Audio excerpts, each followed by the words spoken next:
Yo, what's up mga buddy? So, ngayon, andito na naman tayo sa ating panibagong video. So, may ipapakita ko sa inyo isang uri ng spider na kung tawagin natin ay tingnan muna natin sa likod.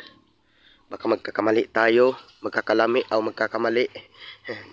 So, yellow ang kanyang likod. So, ito ay tinatawag na banana spider or Hawaiian garden spider. At ang kanyang genus ay Argiope at ang species ay Apinsa. So, ang kanyang scientific name ay Argiope apinsa. So, binomos siya pero mild lang. Not enough to kill humans.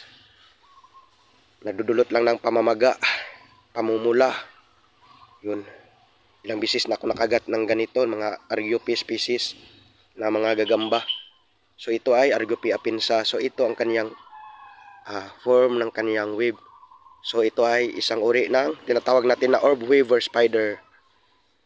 Argiope apinsa or Hawaiian garden spider or banana spider. So hanggang dito na lang. Thank you for watching.